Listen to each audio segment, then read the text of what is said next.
Hola, ¿qué tal? ¿Cómo les va? Muy buenas tardes, muchas gracias por acompañarnos. Estamos nuevamente en Mirá Canal U, desde las 7 de la tarde hasta las 8 de la noche para contarte todo lo que sucede en nuestra señal universitaria. ¿Cómo andás, Nico? ¿Todo bien, decime vos? ¿Bien? Bien, tranquilo? bien, muy tranqui, muy bien, muy feliz. Atravesando esta temporada de primavera-verano ya, en el canal universitario y como bien dice Desi, de algún modo mostrando parte de todo lo que es la programación de este nuevo canal, de 7 a 8 de la tarde por Canal 10 y después a las 10 de la noche y hasta las 11 en la repetición en la señal de Canal U.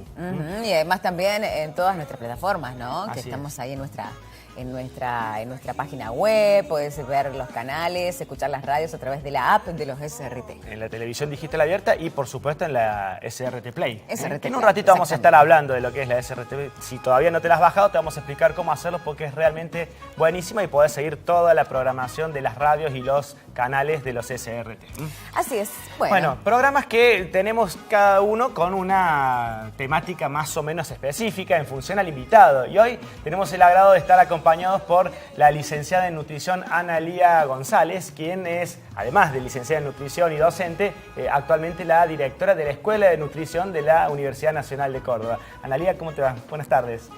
Buenas tardes, muchas gracias por la invitación. Bueno, ¿todo bien? Bien, muy bien. Bueno, contenta. estamos, como decía, primavera-verano. Momento de empezar a hablar de la figura o no necesariamente. Y de la alimentación, que es lo que viene por detrás, como cuestión de fondo también, ¿no? Sí, en realidad nos empezamos a preocupar en esta época.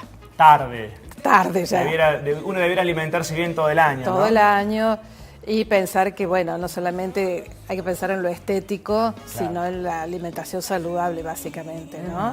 No somos todos iguales, entonces por ahí que pretender tener una figura así particular a veces genera mucha frustración porque, bueno, no somos iguales, cada uno con su particularidad y eso también tenemos que aceptarlo y pensar que es así. Sí, claro. Y yo pensaba, sí. Digo lo de siempre, vamos a propósito de los estereotipos y de que uno dice, ay, llega el verano, pero efectivamente, bueno, la base de una buena alimentación es tal vez la mejor prevención para un montón de patologías, para un montón de cosas, ¿no? Sí, Y para estar saludable, además del ejercicio, del descanso y todo lo demás, ¿no? Sí, básicamente uno debiera pensar en una alimentación saludable, en hacer las 4 comidas diarias, las 4 comidas principales, en tener una variedad real de alimentos, que eso también nos cuesta mucho. A veces tenemos un patrón de alimentación que se basa en pocos alimentos y diversificar más la dieta, la alimentación diaria, porque eso además nos trae muchos beneficios porque los alimentos todos aportan nutrientes diferentes. Claro. Entonces necesitamos esa mezcla de nutrientes para decir, bueno, tenemos una alimentación completa y saludable. Yo pensaba, bueno, por un lado esto de la preocupación, lo más superficial, ¿no? De estar en forma, como bien decías. Por otro lado, algo mucho más importante como es la salud. Y también por otro lado, ¿no? En un momento de crisis donde también se hace hincapié en los alimentos y en las necesidades de cómo alimentarse mejor para aquellos sectores más vulnerables, ¿no? De que también nos va a contar Analía. Tratar de no abusar de los hidratos solamente, de algunas otras cosas. Bueno, de todo eso vamos a estar hablando de un tema interesantísimo y que obviamente nos cruza absolutamente a todos, el tema de la alimentación. ¿Comemos bien los argentinos, los cordobeses, mejor que en otros lados? Bueno, de todo eso vamos a hablar hoy con Analía González, que nos está acompañando. Y si les parece, arranquemos. Dale. Y arranquemos de lleno con el tema, porque nos vamos a ver un fragmento del programa El Cerebro y Yo, que se emite por Canal U. Y en este caso hablando un poquito de lo que es la energía que se libera cuando comemos alimentos con azúcar. Fíjense las famosas golosinas, las gomitas, fíjense lo que genera en este experimento, pero también adentro del cuerpo cuando uno los consume. En el cerebro se codifica el apetito, la saciedad y el placer que nos produce la comida. Y cuando uno piensa en la ingesta de alimentos y las calorías, tendemos a asociarlos con el movimiento del cuerpo, con los músculos. Pero el órgano que más energía consume es el cerebro. De hecho, un 20% de la energía que consumimos la dedicamos a pensar.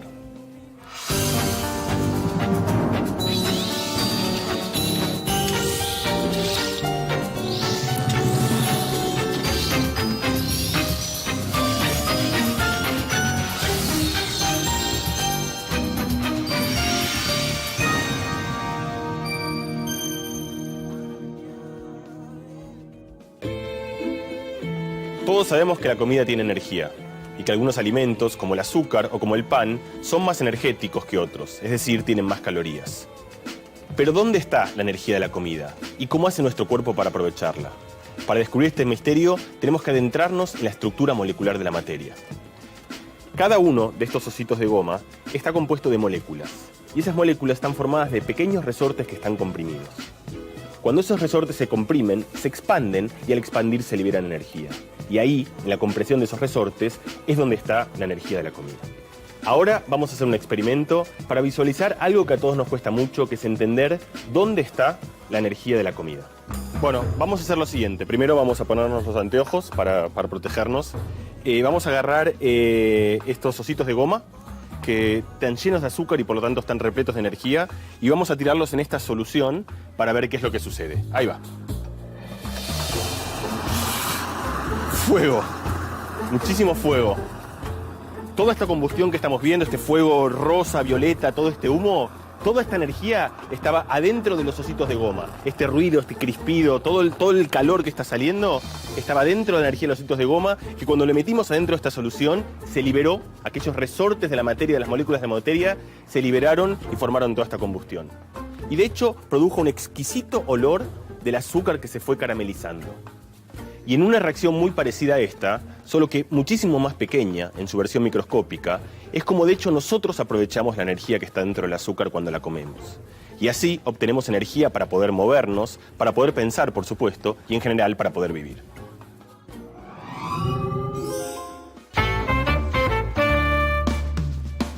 Bueno, allí estaba este pequeño fragmento con este experimento.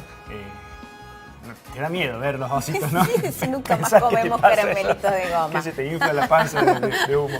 Bueno, sí. No es tan así, pero está muy interesante para poder conversar con Analía a propósito, ¿no? De cuánta energía necesita uno y también en función a la ingesta de calorías, en función a la vida que uno lleva. Porque si uno, claro, está todo el día corriendo, es un maratonista, a lo mejor necesita más calorías y la consume, la quema. Ahora, si estás todo el día sentado en un escritorio, por ahí necesitas una dieta menos calórica, ¿no? Digo, sí, todo esto está en función, la verdad que da impresión ver esta explosión que pasaría en el cerebro. Pero de verdad yo reflexionaba al respecto cómo cuando decimos que la primera comida o la principal es el desayuno, ¿no? Y esto que tiene que ver con la necesidad de tener energía a una hora temprana cuando empezamos nuestra actividad diaria, y que muchas veces eso no se cumple y hacemos un desayuno a las apuradas siempre o algo líquido y salimos corriendo de casa, ¿no? Y sí, el cerebro necesita de los hidratos de carbono. O sea, eso no se puede evitar, y muchas veces cuando se habla de estas dietas tan restrictivas en eso estamos provocando un daño porque el cerebro necesita de esa energía. Claro. Y generalmente la comida principal, que es el desayuno, debiera ser más completa. Y eso lo vemos en los niños en la escuela, ¿no? O sea, cuando un niño no desayuna o desayuna pobremente, en realidad le cuesta como arrancar el día, ¿no? El rendimiento después intelectual es menor. Y el rendimiento intelectual también lo es. Por eso muchas escuelas primero se desayuna y luego se comienza con la actividad del día, ¿no? ¿Y qué debería tener este desayuno bien completo, Ana? Y este desayuno completo por lo menos tener lácteos, tener alguna fruta o algún jugo, tener alguna tostada, algún pedacito de pan, alguna galletita, alguna mermelada. O sea, no es tampoco para que nos atiborremos de comida de manera temprana, pero sí que además nos sintamos cómodos con esa alimentación y poder empezar las actividades diarias. Aquel famoso dicho de desayunar como un rey y cenar como un mendigo es así. Realmente en el curso del día uno va a necesitar más o menos energía, pero claro, para arrancar debiera ser la comida principal. La comida principal, y para eso también uno debiera cambiar un poco sus hábitos. Por ejemplo, algo que nos puede facilitar es el tema de dejar preparada la mesa para el día siguiente, por ejemplo. Claro. Y pensar en que, bueno, eso también nos tiene que ayudar, o sea, poner una taza, un vasito, un plato, ya nos está dando una idea de que tiene que ser un poquito más completo, ¿no? No solamente la taza pelada en la mesa. Y después ir adaptando, por supuesto, de acuerdo a las actividades que cada persona tiene. Si es un deportista, necesitará más energías, dependiendo también del tipo de deporte que realiza, o si es alguien que tiene una vida más sedentaria, de poder pensar, bueno, ¿y cómo va a resultar su día? Si almuerza, si no lo hace, si regresa a su casa, si come en otro lado, qué tipo de comida, el espacio que tiene donde alimentarse. O sea, hay como muchos factores, pero que son en definitiva organizativos, ¿no? Claro. Es decir, bueno, sí, yo después si no vuelvo a mi casa, bueno, me llevo una colación o llevo un almuerzo y si tengo posibilidad de calentarlo, no, veré. Pero la idea creo que pasa más que nada a veces por este tipo de organización y de pensar cómo es el día de cada uno, ¿no?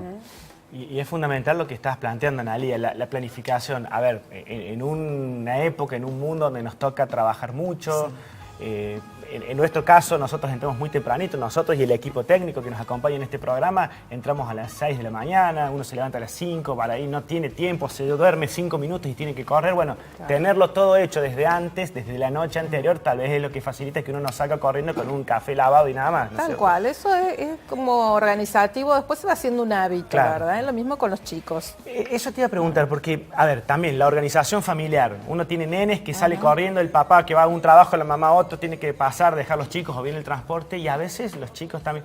Los hábitos que se adquieren, ¿hasta qué edad después se hacen un hábito o una costumbre para siempre? ¿Es real eso? Es decir, si hasta los 5, 6, 8 años los chicos se acostumbran a tener un desayuno variado, ¿después lo replican? Sí, es más fácil cuando uno instala hábitos saludables, o no también, pero es más fácil cuando son más pequeños. O sea, no quiere decir que uno ya de adulto o adolescente no pueda cambiar sus hábitos. Claro. O sea, que se puede en todo momento de la vida. Pero sí es fundamental en los niños poder incluir estos hábitos.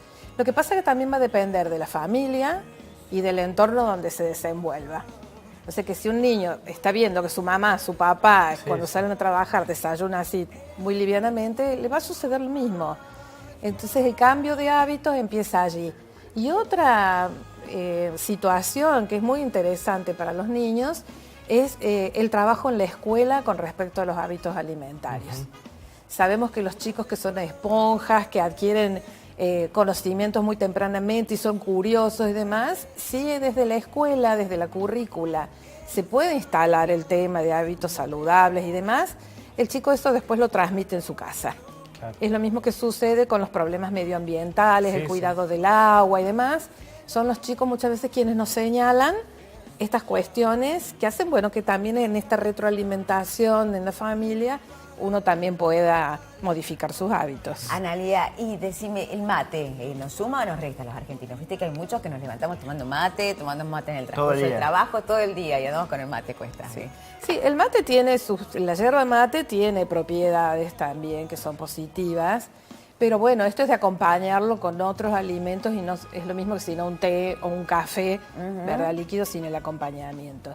Tiene otra función social que es importantísima el mate. O sea, para los argentinos, reunirnos o sentarnos a tomar un mate tiene otras implicancias y la verdad que si uno al alimento también no lo asocia a estas cuestiones culturales, que además está sumamente asociado, no es lo mismo para nosotros nuestra alimentación que a lo mejor para un chileno, un uruguayo, un europeo, son diferentes. Y eso hace también a esta integración grupal y a la necesidad de juntarnos con el otro y compartir un momento, ya sea comiendo, tomando mate. O sea, es muy común entre los cordobeses que tomemos mate todo el día.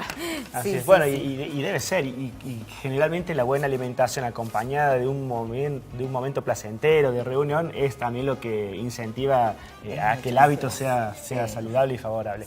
Bueno, vamos a seguir hablando en un ratito mucho más con Analía respecto de cómo comemos, de algunos consejos que pueda darnos en esta rapidez que tiene un programa de televisión, pero que siempre viene bien repasar. Pero ahora nos vamos a meter en otro lado, en lo que tiene que ver con innovaciones también. Con innovaciones y también con los alimentos, ¿no? De qué manera los procesamos o de qué manera los incorporamos estos alimentos a nuestra cocina, a nuestra rutina diaria y con las energías, porque también tiene mucho que ver con esto y con la energía solar en este caso, para hablar de lo que ha presentado Córdoba Innova, así como se llama este ciclo precisamente, que nos habla de estas iniciativas y en este caso también para buscar energías sustentables, ¿no? ¿Nos vamos a un quillo? Vamos. ¿Te parece? Donde nos cuentan acerca de estas cocinas solares.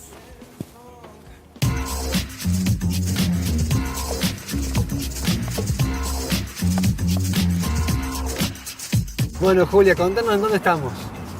Y estamos en un quillo en barrio Spilimbergo, donde está la calle Spilimbergo. Y bueno, estamos en la placita que da frente a mi empresa. Tu empresa que se llama Febo Asoma. Sí, Febo Asoma. Febo Asoma es un emprendimiento incubado en la incubadora de la Universidad Nacional de Córdoba. Nos dedicamos al desarrollo de equipos solares térmicos que están pensados para el usuario argentino, un poco por eso la llamamos Febo Asoma, para mostrar que pensamos, digamos, en la gente de este país. ¿El usuario domiciliario, una familia común tipo argentina?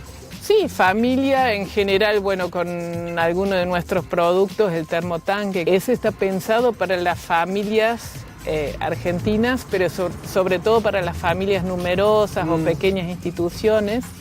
Y especialmente para los lugares que no tienen acceso a la red de gas. Claro.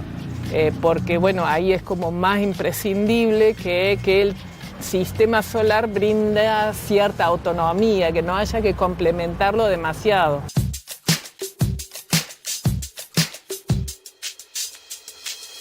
¿Esta es la cocina solar? Sí.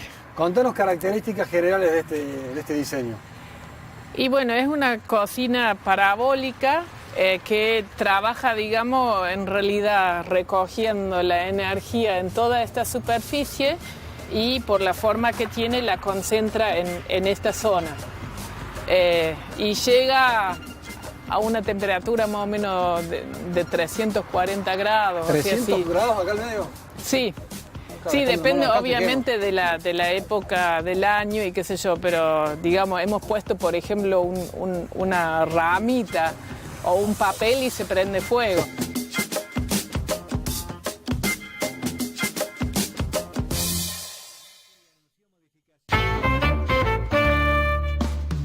Allí estaba este proyecto presentado por nuestro compañero Martino Francesco en Córdoba Innova, de esta cocina solar que se está fabricando aquí muy cerquita en Unquillo y que además ha sido un proyecto que ha sido avalado y amparado por la incubadora de la Universidad Nacional de Córdoba, así que tiene también ese valor de ir acompañando este tipo de iniciativas, que claro, tiene que ver con una cosa muy específica, no es para tenerla dentro de un departamento, una cocina chiquita, tiene que tener ciertas características, claro está, pero bueno, no dejan de ser iniciativas interesantes por el medio ambiente y por generar la posibilidad de innovar, seguramente después con el correr del tiempo, estas cosas se van perfeccionando, pero bueno, no deja de ser interesante.